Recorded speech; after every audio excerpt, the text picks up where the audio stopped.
Hello, I'm Mike Patanopoulos. I'm your academic coach for Springdale Public Schools. Today, I want to talk about how to build and write a DBQ. Uh, I, and also go over the rubric, and we're going to specifically use the one that you kids wrote regarding in your mock exam.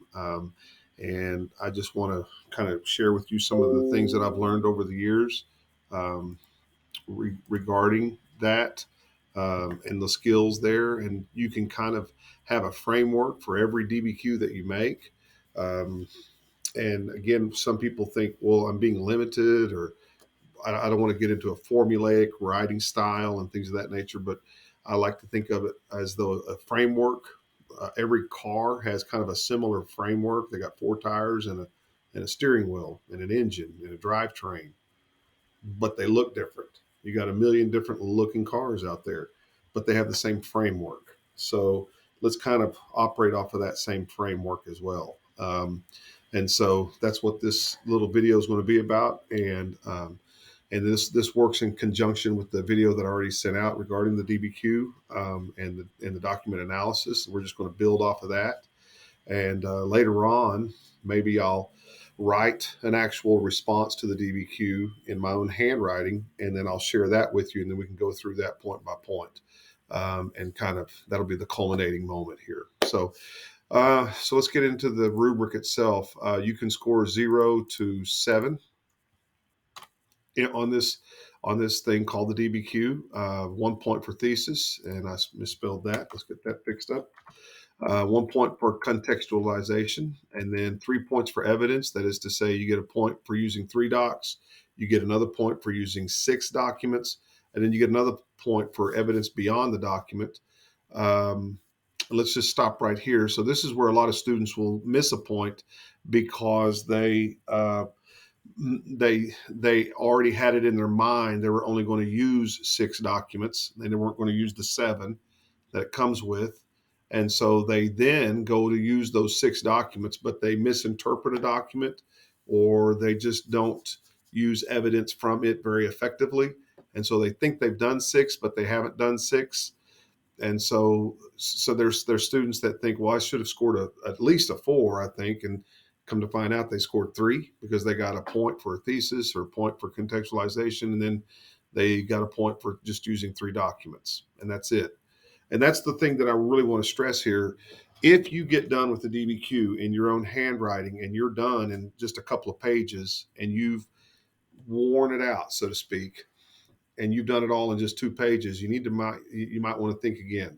It takes a while to write a good DBQ. It takes a while. That's why that's why they give you 25% of your grade is coming from this. So this can't be done by mistake. You've got to purposely push those documents out there and talk about those documents, and not just restate those documents, but interact with those documents and how they interact with the question, and things of that nature. So again, this is where that one will kind of yield its ugly head. And then sometimes kids will think, well, I wrote in contextualization some evidence beyond the document. Should I get points for that? And again, there's no double dipping.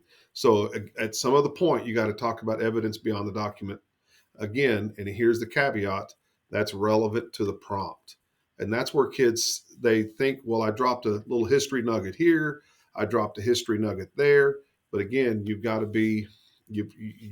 work it back towards the prompt and what the prompt's asking you to do. Here's the one that, again, I think maybe teachers are guilty of getting into this one, the sourcing, and that is the historical evidence, the intended audience, purpose, point of view, and that's worth 1 point. 1 point, and you got to do it for 3 documents to get the 1 point. So that's a lot of stuff you got to do to get that 1 point. And I don't know. Not that I don't want to harp on it with my students in the classroom, but there are students that get this, and there's students that's going to do this naturally and get after it. And then there's going to be students that it's going to take a long time for them to get this. And so you got to think about, how much time are you sacrificing in class versus how much, you could be getting these other 5 points. Um, you know, uh, so it's just a thing that you got to think about, teachers. This one's difficult. This one's a difficult one. And then, of course, complexity. complexity. It's the one that you kind of you know it when you see it. Usually, it comes in the form of just good writing. It's a student that stays on task. It's a student that uses words from the prompt continuously. They have good transition sentences as they move from one paragraph to another paragraph. And they're just really harping on their point, whatever that point is, whatever that thesis moment is. So, and we'll talk more about that as we move on. But there's your rubric, and that's the way it's been here for a few years, and that's the way it's probably going to be because it's universal now with the folks from AP Euro and AP US. So there you go. Again, I think probably and as a reader from 2007 to current, normally what I see is a lot of, back in the day, it was a lot of twos. Um, and now I'm starting to see more and more threes and fours. And of course, there's the every once in a while you get those good ones, those sixes and sevens, and I think it's easier and easier to get ourselves to a 4 and a 5 on the day of the exam if we have a little bit of history in our knowledge of what we're doing. And that's the big one, interacting with history and the documents effectively. That's probably the biggest thing that I can see here that kids had trouble with is they get locked in on the documents and they forget history. They just start, working with just documents, or they just want to start telling history and they forget the documents. But again, the documents interact with with what's going on in the phenomenon of that historical question that they're asking. So again, that's the skill. That's what I would. And if I were doing this throughout the year, as you do, and you have document analysis moments throughout the year, um, I would never do that without a prompt. Students have got to work with documents within a prompt. They got to know what the document says, what the question's asking them, secondly. That way they can interact with it. This is what the document is saying, but what it really means is this as it pertains to the question, that sort of thing. So there you go. So let's get in here and see what we can do. The first paragraph I always try to do is thesis and contextualization. And then later on, the second paragraph will be talking about the documents, and then the third and the fourth paragraphs will be talking about more documents, and we'll show you how that's going to get built here in just a second. But the first paragraph is always my thesis and my contextualization. And again, none of this can happen without reading the documents first. None of this can happen without that first. So before we start moving into writing anything, we've got to stop what we're doing and we got to read a lot of documents and how they interact, and not read it word for word like trying to solve some sort of riddle, but just literally read the documents, see how they interact with the question, and from there you're going to get to what extent, because that's what these questions keep seeming to be. So I want to get rid of this so that we can just get to the question. So I'm going to copy that. Now I'm going to backspace that. So evaluate the extent to which the environment and our knowledge of the environment affected imperial expansion in the period around 1450 to 1750. And so as we discovered with the documents, some of these people, empires, whatever you want to call them, they responded to the environment and they moved around. This is inhospitable, or this isn't for us, or we can't do what we wanted to do, so we're going to do something different now. And then other empires just kind of seemingly chugged ahead and just continued to build empire despite what the environment did. And any teacher out there that teaches world history for any length of time can tell you this is a very Chinese moment. Just a sidebar for a little bit. The Chinese are the world's best at manipulating their environment, right? I mean, they're the ones that created the Grand Canal. They're the ones that built this thing called the Great Wall, which may or may not be able to be seen from space. Who knows? But it's a massive man-made moment there. Again, the Chinese are well known for uh, doing things to their environment to suit their growing people. So that's a great historical moment, and that's you know, I guess in a way that may be one of the moments where this question could have come from in that sort of thought process. But anyway, what we do is then we create that thesis statement from that evaluate the extent piece. This evaluate the extent has been coming on several times now throughout the last 4 or 5 DBQ questions, and that really gets the student to say to himself a comparison moment. This is what you're doing is you're comparing. You're comparing those that I guess you could say were manipulated, or those that worked with the environment, those that didn't work with the environment. However you want to look at it, they're all these questions up to this point have been evaluate the extent, evaluate the extent. So again, we need to phrase this in that classical comparison moment, if you will. So that's why I like to start these with the word although, because that's going to get my reader, me, knowing immediately this student is comparing something. And so, although there are some empires that would shift their growth because of the environment, like Docs 1 and 2 and 7 demonstrate, and here, as a teacher, if you want to make the students write the like the document, something intimate from the document, like the document's name, title, author, etc. By all means, you can do that.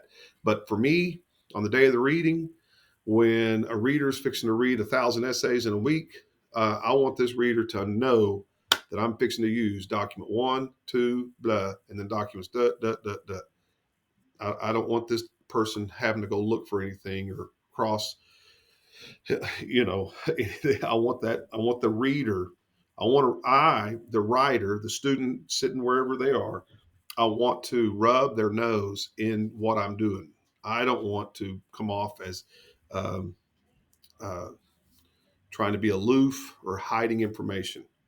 So there you go. Docs 1, 2, and 7 demonstrate there will be more empires that will move deeper into expansion and empire building despite reports of the environment. And you can keep reading that as documents 3, 4, 5, and 6 will illustrate. So right here is my extent. Here's a small extent, a larger extent. So right there that I'm fixing to highlight, this is my thesis statement. This is a good thesis statement. It's not a great one. It's not one to, put in a Pulitzer Prize winning moment, but it tells my reader how the rest of the essay is probably going to go.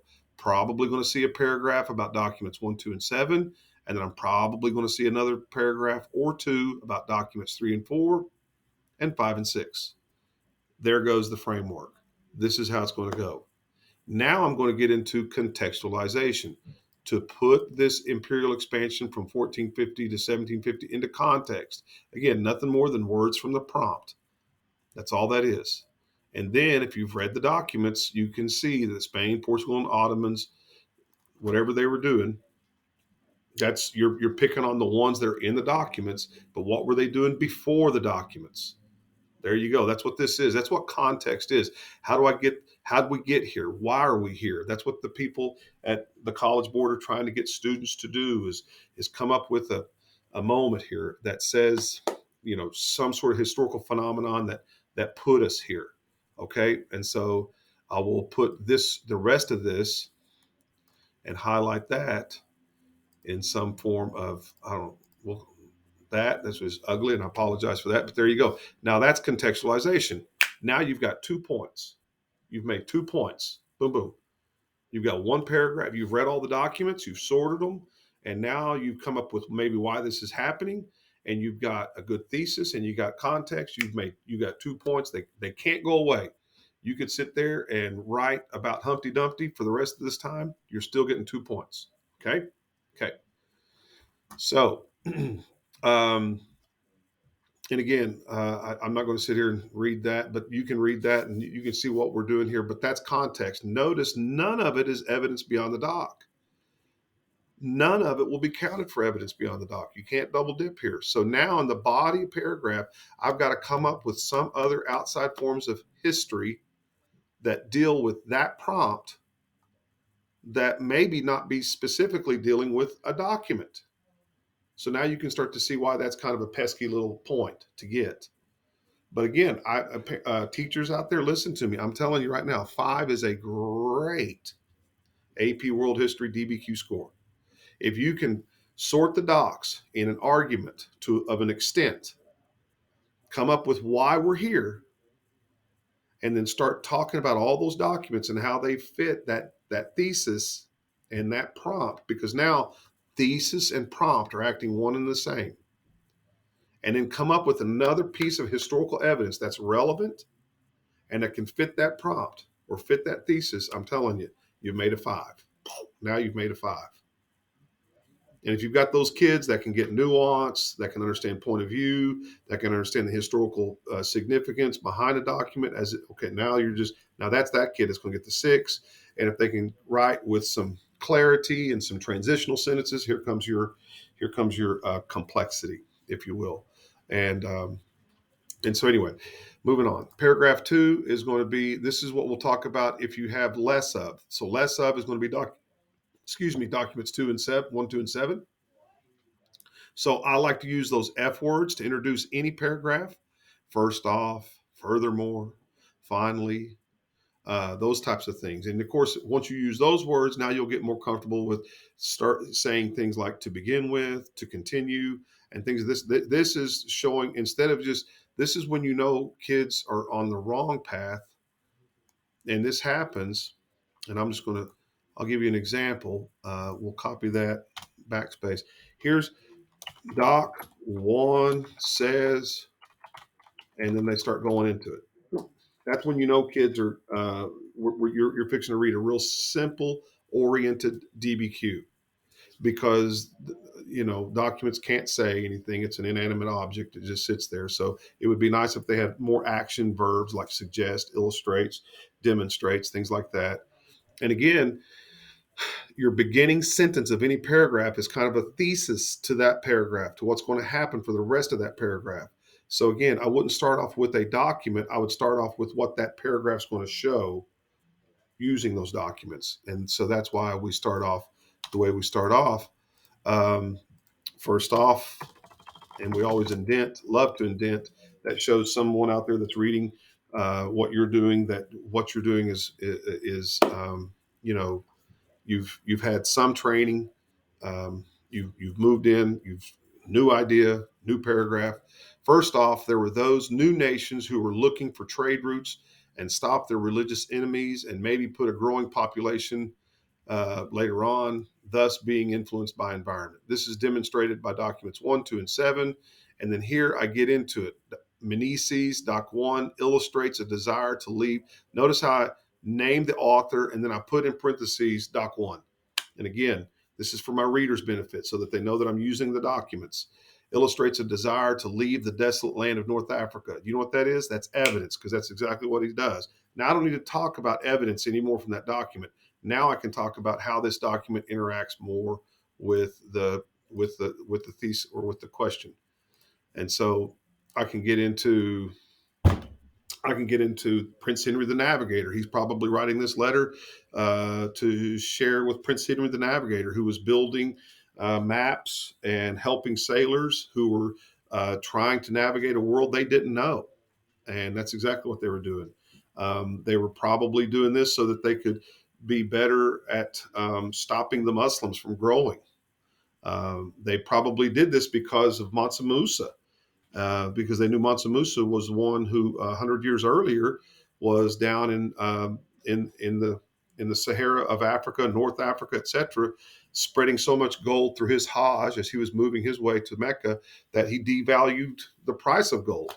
That there's gold in Africa. That's why the Portuguese are here, and they're trying to find that, but they're finding that the inhospitability of this North Africa makes them move around, and they're going to go to the eastern coast. So again, I mean, you could talk all day there, and you just started killing it right there with that one, and then document 2, and then document 7. So you can see where you can really go off here, and then finally you can get into paragraph 3.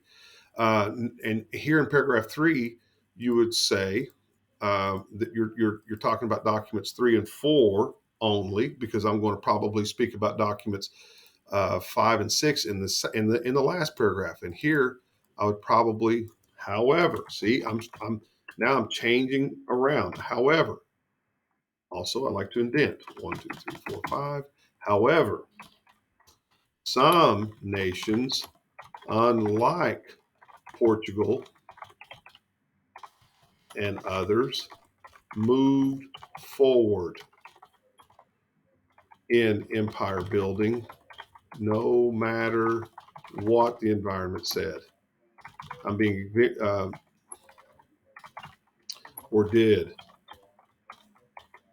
to them, such as the Spanish, the Russians, and the Chinese. And here I could just put in parentheses. Now I'm talking about whatever those documents are: 3, 4, 5, and 6. Okay, period. And again, I'm doing a little different than I did earlier. Earlier, I said docs, da da da da. Now I'm using the actual where the documents come from, right? And so there you go. And then here we go. For example, there we go. Here's my F words. For example, and then you could start with in document 3. We see the Spaniards collecting data on bridges, and you can go off about that and how they're really not going to care about that. They're going to continue to build empire because they are extremely motivated by gold, glory, and God, and they're going to make one of the most massive empires that that world had seen up to that point. The entire New World will be New Spain, for crying out loud. So you could get into that, and again, now you can start to see how the students can interact with those documents over and over and over. And again, the more sophisticated you get, the more the more points you're going to gather because of that um, complexity point down at the bottom. And again, I would finish off this last one with finally documents 5 and 6. Or if you want to put it all in one paragraph, you certainly can. But I like to use 2 paragraphs to show my reader the extent. The extent was I got 1 paragraph worth of stuff here, but down here I got 2 paragraphs worth of other stuff on the extent of how much people were doing whatever they wanted, no matter what the environment said. So again, there you go. I think that's a good little notion of how to write this thing and what it might look like to a student. And so when it's all said and done, I would expect there to probably be how many paragraphs? 1, 2, 3, 4. Four paragraphs. And then there's always those students. Do I have to have a conclusion? There is no rubric moment for a conclusionary masterpiece. You know, there those students that want to come in, and that's how it goes in history, or some sort of statement like that. Please don't do that. But anyway, there is no rubric moment for a great conclusionary thing. What you can do, though, in most conclusion paragraphs is restate the thesis. If you felt like your thesis was not very sharp to begin with, and then as you wrote, your mind, everything just kind of seemed to get better, you can write your thesis at the very end again, because readers are trained to look for the thesis in the front of the essay and at the very end of the essay. And that's where the 2 parts of a thesis could be, either at the front or at the bottom. You can't combine the 2 to make a thesis, but I can read one here, and he went or she went, and then you get down, ooh, you tightened it up, got better down there. Now here's their thesis. Okay, very good. So there you go. I hope this helps. Again, if you have any questions, reach out. I left my email on the last one. I'll leave it here too. And so, M. Fatinopoulos at sdel.org. And that's me, Mike Fatinopoulos. And this is kind of what I do. I love talking about it. I love helping people get as many points as possible, and so that they can get all those credits and not have to take this at the university or wherever it is they're going. And if you have any questions, please reach out. And hopefully, maybe next week, I'll send out a video of what it might look like in actual handwriting, and I'll have it all marked up as well. So there you go. Until then, see you later.